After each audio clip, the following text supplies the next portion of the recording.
Hey guys, welcome to my channel. Today's video is a murder mystery video, but it's so mysterious it's actually not known if it's a murder or who the murderer may have been, or who the dead person is 72 years later. So this man is referred to as the Somerton man because he was found dead slumped against a wall on Somerton Beach in South Australia by two people at 6:45 a.m. on the 1st of December 1948. According to an autopsy performed on his body, he was about 45 years old, physically fit, clean shaven, with grey eyes and greying ginger hair that was slightly receding. When found, he was wearing an expensive suit and tie with the tags cut off of everything. He also had a half-smoked cigarette laying on his collar. He also had no form of ID on him at all. Pathologists who inspected the body suspected that it may have been poison but couldn't confirm that. On him, he had a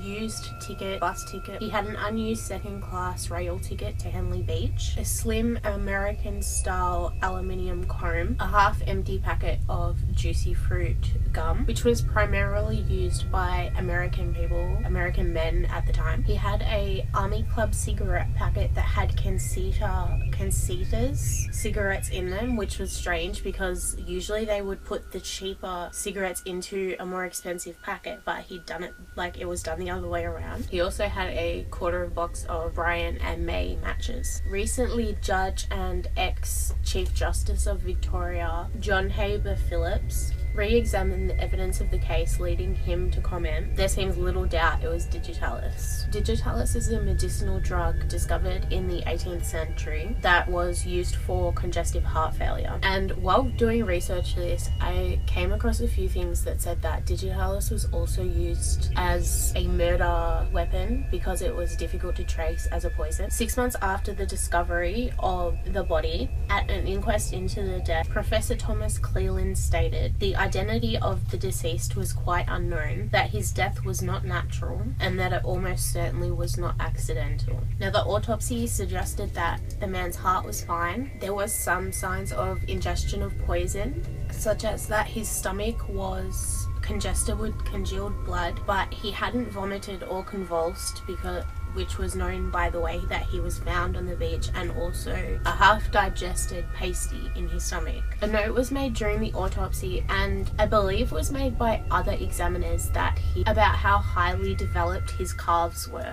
Multiple examiners also made note of how clean he kept himself. He was clean shaven, all his nails, his toes and fingers were clean, his shoes were polished. 2 weeks after the discovery of the body, an unclaimed suitcase in a locker at Adelaide Railway Station was found and matched to the man by thread that was in the bag, and a piece of the thread had been used to patch up something that he was wearing. The suitcase included fresh dry cleaning, dressing gown, pajamas, slippers, handkerchiefs, trousers, ties. Interestingly, 2 of the items in the bag were tagged. A tie was tagged with Kean, K-E-A-N-E, while a singlet was labelled with K-E-A-N. No records were found of anyone missing with this name. This is potentially believed to be because of corruption or Anglicanization of names when people migrated.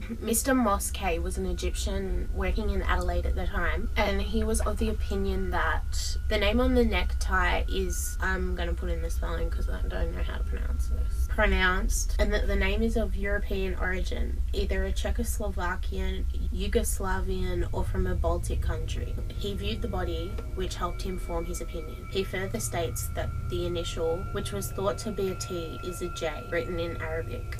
A request was put into the Department of Immigration, Customs and the Dead Letter Office for information regarding the name, but nothing came of that. A few months into the investigation, a forensic pathologist was trying on the pants that the man was wearing, and he discovered a folded piece of paper in a hidden watch pocket.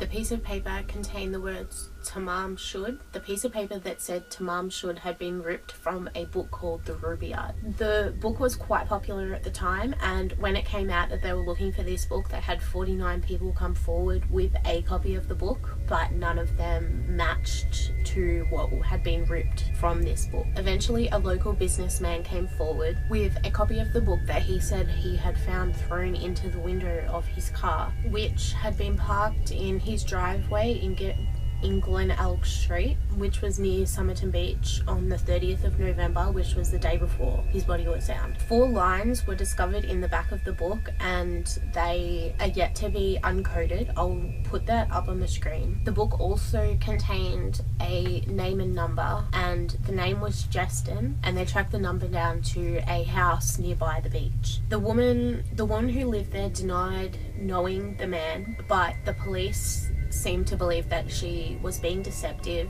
and in a second interview she was showed a replica bust of the man that had been taken before he was buried. Her reaction to seeing the replica bust convinced the police that she was Justin and she did know who he was, but she denied that until her death, which we will get into later. So as of 1952, the original copy of the book, the suitcase and the contents of that have been destroyed and the files have been shelved. So there are many theories as to what happened to the man. The most popular theory is that he was a spy. They believe that many were characteristics that would be held by a spy. He was fit, he was tidy, he was organized and mysterious. He is believed to have died of a uncommon poison. The codes that were in the back of the book were actually very light, and they needed a UV light to actually see them, which is also believed to be a characteristic that was carried out by spies at the time. He had no ID, no labels on his clothing, which again is said to be a spy characteristic. And many believe that he was a spy because in this time in the 40s, it was during the Cold War, and Moscow was believed to be spying in Australia. He had no identifying characteristics, no markings, no tattoos. He also had a concealed pocket that was difficult to find.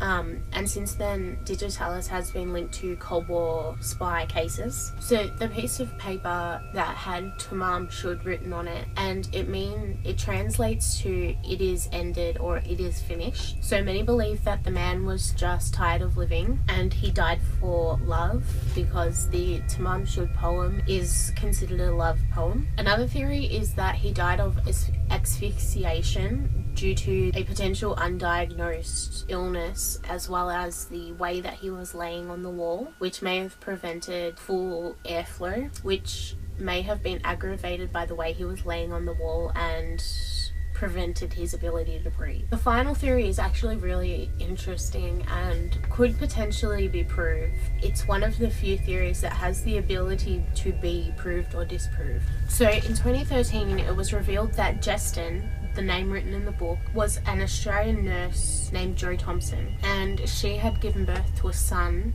a year before the man's body was found. And a Adelaide University professor, Derek Abbott, believes that there is strong evidence to suggest that Jo Thompson's son, Robin Thompson, is also the son of the Somerton man. One thing he bases this off is a rare dental trait that they share, where they are missing their lateral incisors, which means that their canine teeth are sitting next to their front teeth.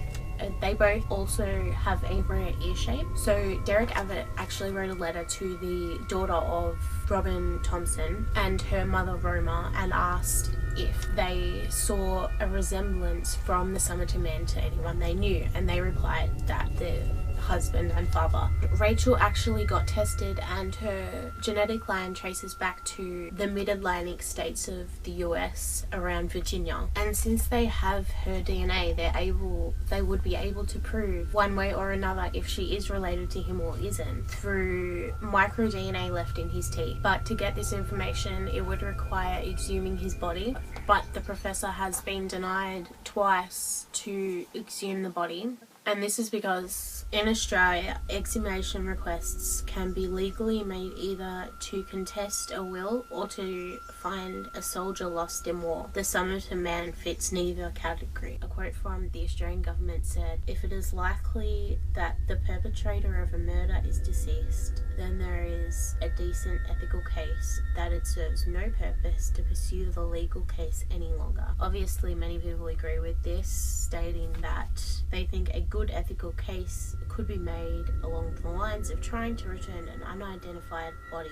to its family, or giving an unidentified man his name back. And that is where that ends. But hopefully in the future, the government will accept the request and let them exhume the body, hopefully get some DNA, and either match this man to this woman, who could be his granddaughter, or it could still find other DNA matches through all of the DNA sites that we have these days that collect the data and make it easier for people to find their relatives in other places. So anyway, that is all for this video. I hope you enjoyed it. It's probably long as fuck and I'm really sorry, but I hope you enjoyed it anyway. Thank you for watching, and if you've made it this far, please subscribe. Thanks for watching, guys. Bye.